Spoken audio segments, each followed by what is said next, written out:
edition of Trust the Process Live. It's National Beverage Day. As you guys can see, we've got our beverages. This is lemonade and hollow vodka. We'll tell you a little bit more about hollow vodka at halftime. But last week, and most notably the Sixers dropping Game 4, 101 to 96, was an absolute heartbreaker for a Sixers fan. If you're not, clearly these two guys, very pleased with it. E.T., tell me, what was the difference between Game 3 and Game 4? Do you want the obvious answer? Do you want the fact that Joel Embiid had another mysterious illness and played like it? Do you want the fact that Ben Simmons, again, was basically invisible on offense? Listen, people got mad that Jared Dudley sat there and called the Sixers out and said, well, you know, in half-court said Joel Embiid is basically the guy that the offense runs through and Ben Simmons is just a guy. He's just there. He's a great player in transition but does nothing else. Well, you're starting to see that once Boston put that blueprint out last year, that's all you get now. Teams will let the Sixers do whatever they want in the half-court, focus on Embiid. Ben Simmons basically makes it 5-on-4. I mean, he's 10, 5, and 4. Listen, you could have got that from T.J. McConnell. You really could have, and at least they would have respected the jumper. I wasn't going to go that far, but I will say Ben Simmons' play and his production on the court, his efficiency is the difference between Game 3 and 4. He had virtually the same stat lines in Game 3 and Game 4, but his plus and minus, his splits were mad different. In Game 3, he was +7 on the court, and in Game 4, lost -16. So in Game 3, he's still able to affect the game in a positive way and still able to come out on a positive end. But in Game 4, it just wasn't happening. I can't go plus minus when he's guarding Kawhi and Kawhi's lighting him up. I mean, listen. Which is where most of the I heard, oh my God, put Ben Simmons on Kawhi because he's 6'11", he can guard him. No, he can't. He's too slow. Kawhi's going to find ways to pick his spots and get whatever shot he wants. He and Kevin Durant are the two best mid-range shooters in the NBA. It is clear, hands down, as I told people 3 years ago, 2 years ago, last year, and say it again, Kawhi Leonard is a top 3 player in the NBA, and now everybody gets to see it. I don't know who is really disputing that. If they are, they need to go back and watch a little bit more basketball. He's definitely a top 2-way player in the NBA, but I think that matchup, when people were saying put Ben Simmons on Kawhi Leonard, is it creates headaches other places for the Raptors, and we saw most of their ancillary, most of their role players aren't stepping up when those matchups are happening. I mean, Danny Green's got hit. That's working. That's one of the only things that is working. Danny Green's got hit open jump shots. The rest of the team can't go 8 for 33 while Kawhi goes 8 for 12. We know Kyle Lowry's good for it. We know Kyle Lowry's and that's the problem. So the problem is the reason Ben Simmons really can't get out and run in transition is when he's guarding Kawhi on defense, Kawhi gets to take off on offense because he's not going to do anything. He can literally stand back, play right below the free throw line and say, okay, I'm just going to close down or double down on when the ball comes into the paint to Embiid. And as you've seen Embiid, listen, the Sixers had a chance to win that game.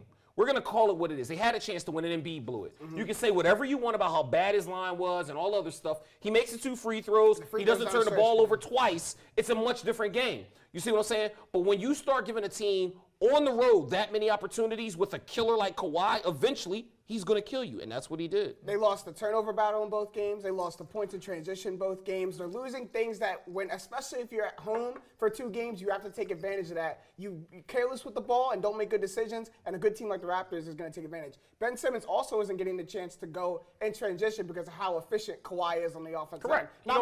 Not many misses coming, and especially not many misses coming to Ben Simmons. You got to let Danny Green and Kyle Lowry miss and hope that they get it to Ben. That's the only shot they got. And they're also helping on the offensive boards. Well, so you guys say he's top 5. Kawhi, clearly a great player. I wouldn't say people forgot about him so much as he chose to take a year off, comes back, and he's fully healthy. Obviously now, I think he was healthy, yeah. James, the whole time. If you were the Sixers, what do you possibly try and implement? Is there any way to slow down Kawhi?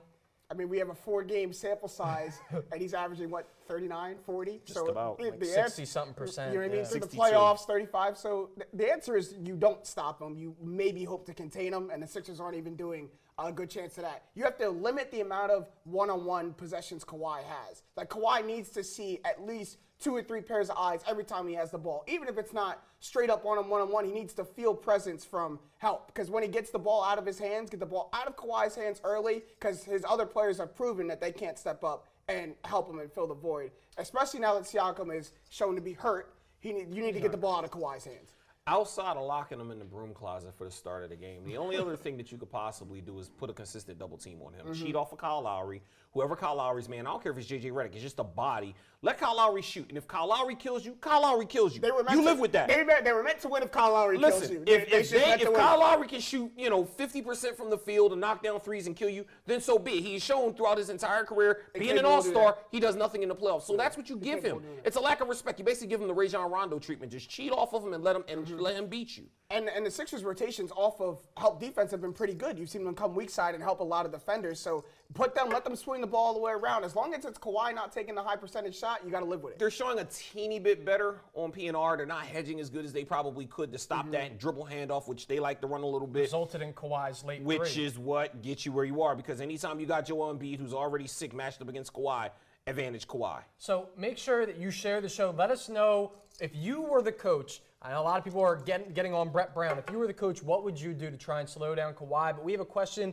from the viewers. Sean, what do you have for us? Yeah, Jake, we got one early here. Kevin Terrell, can Jimmy please guard Kawhi?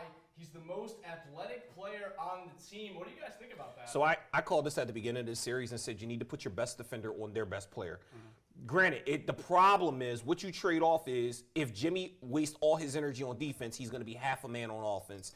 And the Sixers don't have enough offensive firepower despite having this, world-renowned, starting five lineup where Tobias Harris hasn't shown up to play, Embiid's been up and down, Simmons is being Simmons. You don't have enough where you've got guys that if you say, okay, Jimmy, we know instead of giving us, 30 and 15, you're only going to give us, 18 and 9 because you're busy guarding Kawhi, but you hold him to 29 points instead of 39 points, maybe that makes a difference. Well, the other guy's got to step up for that to work. And I think the size matchup is just too much of a disparity. He's not long enough to guard Kawhi. Kawhi can shoot over the top of him and is a little, is a little big, more big of a prowess. And plus, going to your point, going back on the offensive end for Jimmy Butler, can Jimmy Butler be able to get a shot over Kawhi, someone who can really lock somebody down on the perimeter? I'm not really sure about that. They're okay with letting Jimmy Butler do what Jimmy Butler does. You've seen that. Their big thing is they want to eliminate Ben Simmons. They know that if Ben Simmons gets out in transition, if you look at the games that the Sixers have won in the playoffs, Ben Simmons has good games, the Sixers win. He has crap games, the Sixers struggle.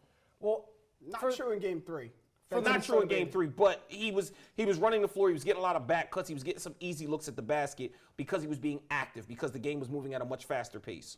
So for all 4 games, Kawhi's been dominant. He's been what they expected. Embiid has really only had one good game. They ended up blowing them out when Embiid was dominant. They were even able to pick one up without Embiid being at 100%. E.T., can the Sixers move on without Embiid playing like the superstar he is? Listen, I told people the Sixers weren't moving on if Embiid played at 110%. It doesn't matter. You know why? Because at the end of the day, here's what I've said, and I've been saying it, and everybody doesn't want to hear it. Brett Brown is getting out coached. If you look at the adjustments that Nick Nurse made from what he did in the game that they got blown out to this game, what he did is he switched the rotations up. He switched some of the matchups, but the bigger thing is he found ways to get Kawhi the ball early and let him be more of a guy that was going to run the offense versus letting Kyle come down. Point guard. Correct. Versus letting Kyle Lowry come down, kind of find him, work through it, letting Gasol take it up top. They found ways to get Kawhi the ball early on offense, and then on defense, what they've done is done better job on the rotation and the switches and making sure that Kawhi isn't exerting himself by giving him the sweetest matchup, which is Ben Simmons. But those adjustments didn't happen solely in the Sixers series. No, but it was more evident in Game 4 than Game 3. Nick Nurse made that adjustment coming into the Sixers series, knowing he had to get Kawhi the ball. To answer the question, no, they can't go forward without 100% healthy Embiid. But I'm going to disagree with you, E.T. We've seen that Embiid's 100% healthy game. He was a beast, and the Raptors had no answer for him. And when he plays at that level, he takes Marc Gasol out of the game. He takes Serge Ibaka out of the game. The Raptors have no answer for Embiid when he's dominant down low. So if he was able to do that for all these games, we're looking at a much different series. And if you were the Sixers coach or GM, if Joel calls you, I think Brett Brown said it was like 6:30 a.m., hey, Brett, I haven't slept at all. I don't think I'm going to be able to play. You sit big fella down and tell him to keep that IV that he's got in his arm at 6:30 in the morning. We need you. You're going to say we need you. We need you for the rest of the players. I don't need you at 20% today. I need you at 80% tomorrow. Get better. The big thing is about this that's funny to me is that, listen, a lot of his injuries and his issues that he's had are due to the fact that he doesn't take good care of himself. Right. As a big man at 300 pounds, you can't be at Chick-fil-A getting 6 number 4s, eating this crazy food, staying out late partying. Well, and I get it. He's a young guy. He's doing what he does. But at the same token, where's the nutritionist? The Sixers have all this money to invest. Give him a nutritionist. Give him somebody that's going to prepare him some meals that are going to be healthy for him, at least on game day. That is something, well, and other teams have done it. That's something that's always been a problem and something that I think is a point for the offseason. Speaking strictly about Game 4, Embiid didn't have a good game, Harris didn't have a good game, and Simmons, we've all kind of mentioned all 3 of those. Who are you most disappointed in? I'm probably most disappointed in Tobias Harris, not just in Game 4, in the entire series, maybe the entire playoffs. Tobias Harris was brought in and asked to do a couple of very specific things. Not asked to do a whole lot. He's asked to be able to create his own shot on offense and hit the 3-point shot when he's open. He's not doing either of those things. He needs to come become a viable third option scoring on offense, and he needs to shoot the three better than 36%, which he's 2 doing. of 13 last game. Yeah, which he's doing in this series. When he came to the Sixers, was a 49% three-point shooter in the regular season. We're just simply not seeing that, and it's not like he's not getting good looks. So I would concede that Tobias Harris hasn't played well. But the difference is when you play in a in a Clippers system where the ball is more about ball rotation and movement, there's no one guy that they focus the offense on versus the Sixers where the key cog is we're going to throw it to Embiid and everybody else kind of stands around and waits for the ball. It changes the flow of the offense. Brett Brown hasn't done a good job of implementing Tobias Harris consistently and finding ways to get him where he's in a comfort spot. That said, it all starts and stops with Embiid. Embiid is the one that said he wants to be the best player in the NBA. He's the one that said he wants to be a first ballot Hall of Famer. He's the one that said this is my team and I'm doing this and that and the third. Big players step up in big times, in big moments. Go ahead. Durant steps up. Kawhi steps up. Harden steps up. I'm going down the list of guys in the playoffs. Giannis steps up. The only one who hasn't stepped up is Embiid, but he's the star. He's the leader of his team. And you look at Boston, Kyrie, he ain't stepped up. Look at the situation Boston's in. All those players you named have all had bad games in the playoffs this year, though.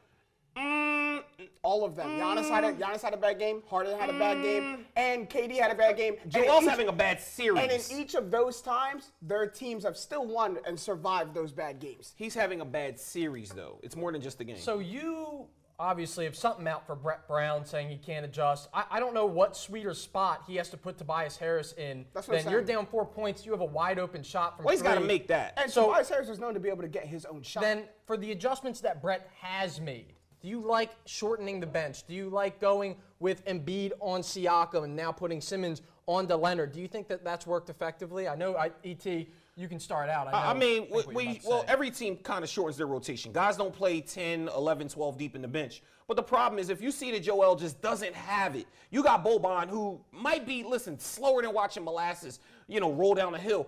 But guess what he can do? He's efficient. And he can stand there and at least be a body in the paint where guys aren't just coming in and getting easy lanes because Embiid is sluggish getting back because he's standing out there shooting threes. I will say hindsight's 20/20 in saying that if you're Brett Brown and the best player on your team, your franchise player, your star player says, I'm not 100%, but I'm going to give it a go. I'm going to go and battle for my team. You don't take his legs out. You got to trust your star player and say, if he's willing to give us everything he's got, I'm going to let him give us everything he's got. Hindsight says probably a bad move. But I do like the move that not only shortening the rotation, but giving James Ennis, T.J. McConnell's extra. I like James Ennis. Which let me tell you, coming as a primary Rockets fan, and James Ennis was on our team before he was on the Sixers, I couldn't stand James Ennis. He was a minus every time he was on the floor. So to see him producing is almost mind-boggling to me. But I do give Brett Brown credit for seeing that he adds length on the defensive end, he adds a hustle, he adds a greater matchup and athleticism, and he's doing what he's supposed to do. Here it is. Great off the bench. Yep. All right. So like I said in the beginning of the show, we have our beverages here in honor of National Beverage Day. If you're looking to celebrate, you can visit hollaspirits.com and order a bottle of Holla Vodka. Holla at me. We're going to have a taste of this, but while we're doing that, take a look from the sponsor, a commercial for it.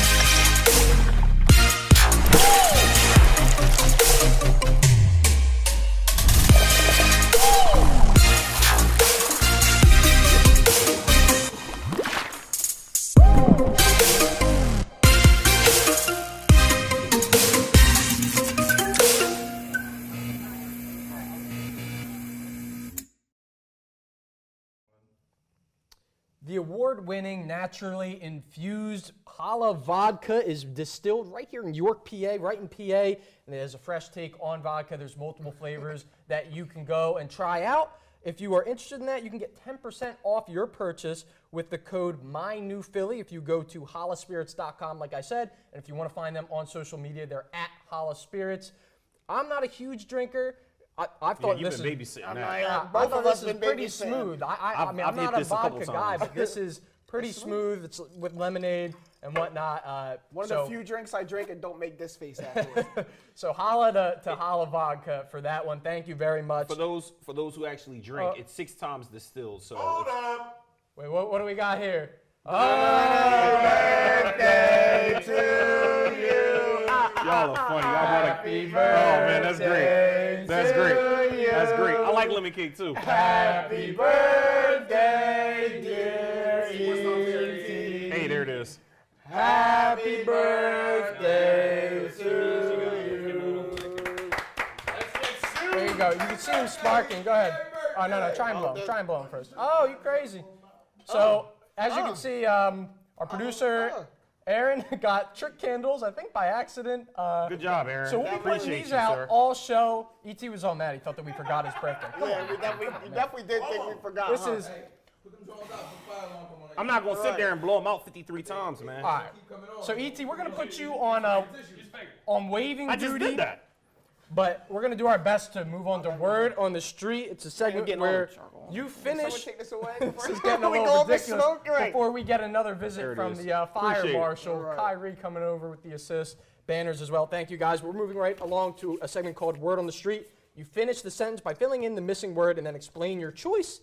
Number one, this year's NBA playoffs have been blank. Whoever gets it first can throw it on up. I'll let him go first. Mine's kind of. I don't know if you can see this. Entertaining. That's in one word to sum up these NBA playoffs. Between the storyline between Dame Lillard and Russell Westbrook, the 4 overtime Blazers Nuggets game, the overtime Rockets Warriors game, the slugfest we're getting between Milwaukee and Boston, the Sixers series playing out. Like the NBA playoffs have been all completely entertaining. We had the first round, a bunch of upsets in games 1 and 2, and then the best teams come back around and kind of hold serve after that. There's been no shortage of entertaining in the playoffs, and I loved it. Yep. E.T., All right, see, so I don't even. Oh, I man. initially had not unexpected, but I changed it, and I'm going with refreshing. there Here's you the go. reason why. For a decade, we saw LeBron in the playoffs every single year, and we kind of knew that as long as LeBron was in the playoffs, he was going to probably make it to the finals and play whoever was in the West. This year, you had no idea. The East is wide open, and then even as good as Golden State has been with their souped-up roster, losing Cousins has kind of leveled the playing field. Most people still expect them to get there, but they're struggling with Houston. And then you look at what a great matchup you've seen, the story of Dame Lillard versus Westbrook, seeing how good Denver actually is when they're playing against other teams. It's been very enjoyable to watch. It's done a huge thing in terms of ratings jumps because most folks just wait till the finals. Like I know I did a few years in a row. This year I'm actually watching every game. So And I think a lot of people are waking up. I don't think people realize how good the Nuggets were. Yeah, and that series has been extremely entertaining. What hasn't been entertaining is watching Tobias Harris, as we've talked about. Tobias Harris has been blank in these playoffs. James, or I guess we could do again, who goes first is whoever gets their board up first. I don't even know if I spelled this right. Go ahead. I got him as excused, and here's the reason why. It is not Tobias Harris' fault that he played on a playoff team in the Clippers and was actually playing well there and then got sent to a team in the Sixers where he went from being the second option to being the fourth option maybe. And sometimes getting the ball, sometimes not getting the ball. It's not his fault that the coach hasn't found ways to put him in better positions. Again, I get it. He's got to hit the wide open shots. But shooting is about rhythm. And if you're out of rhythm, if you're not playing in your sweet spot where you're playing with a respected coach like a Doc Rivers, going to a coach like Brett Brown who doesn't have the same pedigree in the resume where he runs out plays and things like that, proper adjustments, it's going to be different in terms of how you play. Plus, he hasn't had a lot of time to play with all these guys. So you got to learn how does Ben like to pass it? How does Embiid like to get the ball in? Things like that. There's just a lot to it. So I excuse it. You got excused. He You have gives him another off E the word. hook. I don't. I give him this I word, inadequate.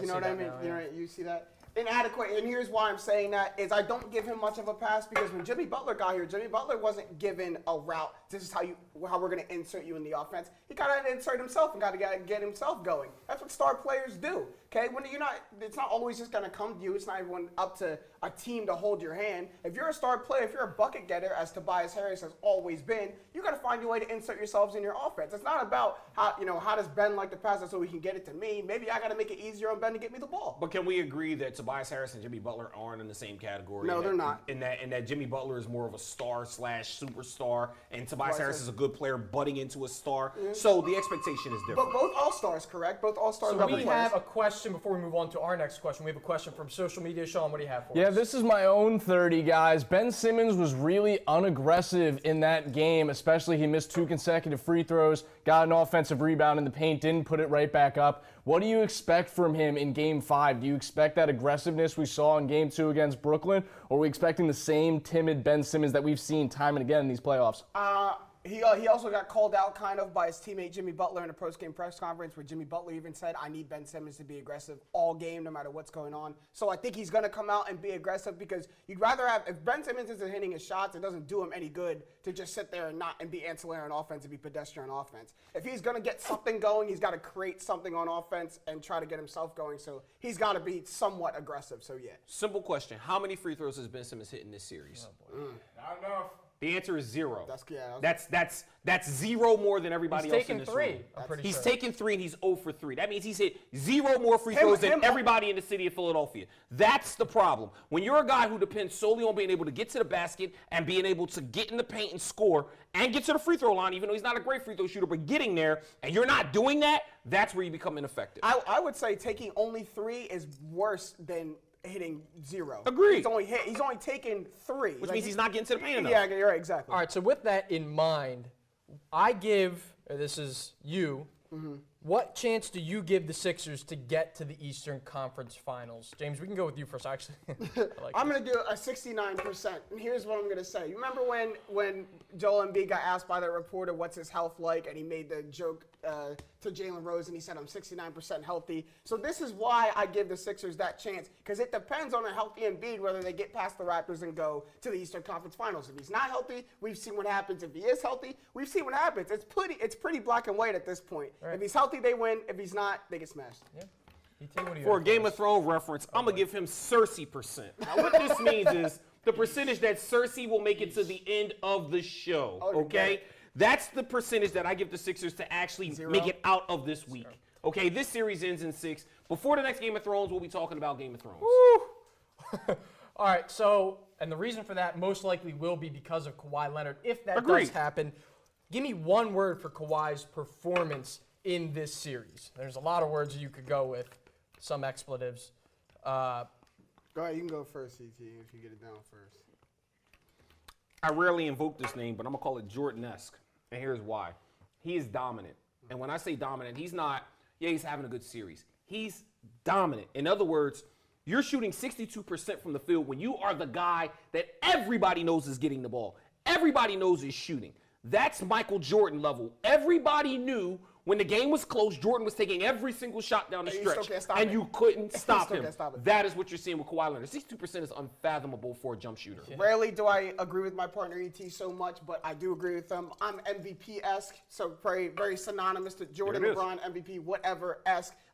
He's just getting it done, and he's daring people to stop him, and they're just not able to. Kawhi's getting what he wants when he wants. And what I love about it is he's like the most humble dude.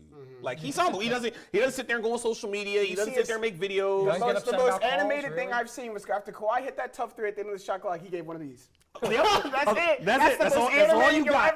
That's all you got. That from Kawhi is the literally like throwing a Steph Curry shimmy. That's like when Jordan hit the shot and went in the air with the fist. It's the same thing. That's as crazy as you'll Kawhi's doing in his mind. But that's all that we have here. We're going to move along to tap outs. ET, do you want to start us off here? Birthday boy. I'm going to let him go first. James, you go first. You can kick it off. This Sunday coming up is actually one of my favorite holidays of the entire year. Mother's Day coming up this Sunday. I don't know if you guys feel for your mother as I feel for mine, but mothers are a superhero in this world. I am so blessed to have such a great mother in my life, and I just implore everybody that if you don't already have plans for Mother's Day, at least go get your mother some flowers, call her, tell her you love her, because we wouldn't be anywhere in this world if it wasn't for what mothers do on a daily basis. I've seen my mom work as a superhero. Mom, if you're watching, I love you, and I can't wait to see you on Sunday. Good stuff. Thank you, thank you, thank you, thank you. Listen, my mom's birthday is Wednesday, and she's in Paris. Hey, yeah, listen, she turned it up. That said, my tab, I just want to thank everybody for, I want to thank the guys here at M&P for the cake and the birthday. Remembering my birthday, it doesn't go without notice. As you get older in life, you start to get a little more reflective about things, and, you start to sound like your grandparents. But, you take a minute and kind of think back on things that matter and things that don't matter, and I'm just grateful to be here. There have been moments in life where things weren't exactly the way they should have been, and things were dark. And to be able to be here and to see this day, a couple years ago, I didn't know if I was going to be here, and I'm grateful that I'm here. So you're grateful you're here, man. Appreciate it, man. So that's all I got. Two soapbox moments. What you got? And we got actually a question, it looks like, from Sean. Sean, go right ahead. It's not really a question. I just wanted to bring it to the attention of the audience. This little piece of craftsmanship was host Jake Alley's not first, not second, but third attempt at this. My God. You see the orange on the outside. That was attempt 1. We had a much smaller Q as attempt 2 until we got to the big Q as attempt 3. That's my tap out for today. Thanks, Jake. We all have our strengths and our weaknesses. Listen, man, there's kids in kindergarten class who would have done a better. Here's what I'm arcade going to class tell project. you. In 5 years, when that's worth $500,000, because it's made by Jake Galley, which will lead me into this.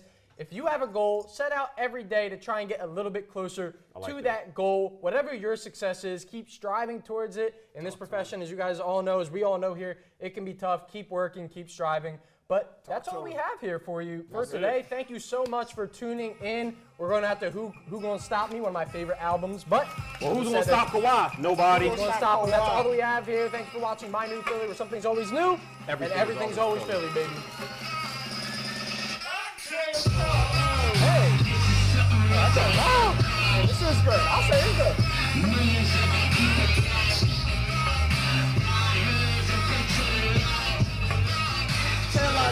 I'm a fucking ball. Who's gonna stop me? Good shit, man. Good shit. I fucking love that tap out. You know I love that tap out. Good shit, man. Happy birthday, my dog. And we didn't say it to you on purpose when you came in because we knew